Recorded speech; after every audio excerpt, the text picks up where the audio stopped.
Welcome to The Explainer. So today, we're going to get into something really fascinating. How a 70-year-old constitutional rule for Jammu and Kashmir was just gone. It's an incredible story of political strategy and legal creativity, playing out over years and all coming down to a single dramatic day. All right, so where do we start? Well, not at the beginning. We're going to jump right to the end, to the tense, surprising, and honestly pretty dramatic events of August 2019. So picture this. It's just a few days before August 5th, 2019. Suddenly, this government advisory comes out telling religious pilgrims they need to cut their trip short and leave the Kashmir Valley. You can imagine this set off alarm bells everywhere.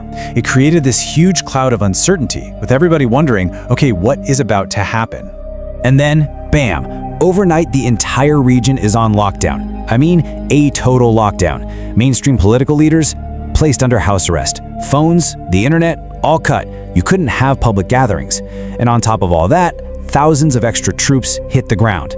Meanwhile, back in Delhi, word gets out about this late-night meeting between the Prime Minister and the President. The stage was set. So, all of this raises a huge question, one that had stumped legal experts for decades. How on earth could a constitutional article, one that pretty much everyone thought was permanent, be wiped off the books in just one day? To figure that out, we have to go back, way back. All right, let's rewind the clock to where this whole story really starts. We're talking 1947. The partition of British India is happening, it's chaotic, and the futures of hundreds of princely states are totally up in the air. So in the middle of all this, the ruler of Jammu and Kashmir, Maharaja Hari Singh, is facing an invasion. He's in a tough spot. To get India's help, he signs this legal document, the Instrument of Accession. But, and this is a huge but, this wasn't your standard merger. It came with some very specific strings attached.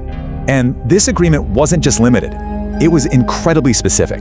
It said India's parliament could only make laws for Jammu and Kashmir on three things, and three things only: defense, foreign affairs, and communications. Everything else, that was up to the state's own government. This gave the region a ton of autonomy.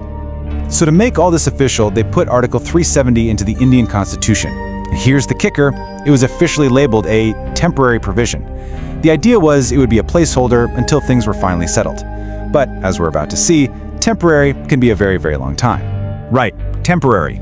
So why did it stick around for more than 70 years? Well, that question brings us right to the heart of the matter, to this seemingly unbreakable legal knot that made Article 370 feel so permanent. You know, the funny thing is, Article 370 actually came with its own instruction manual for how to get rid of it, like an off switch.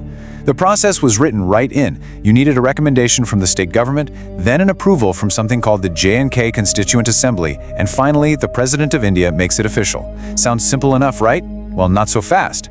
Here's the catch, the huge catch. That Jammu and Kashmir Constituent Assembly, the one group whose approval was absolutely essential for the process, it finished its job of writing the state's constitution and then dissolved itself. Gone.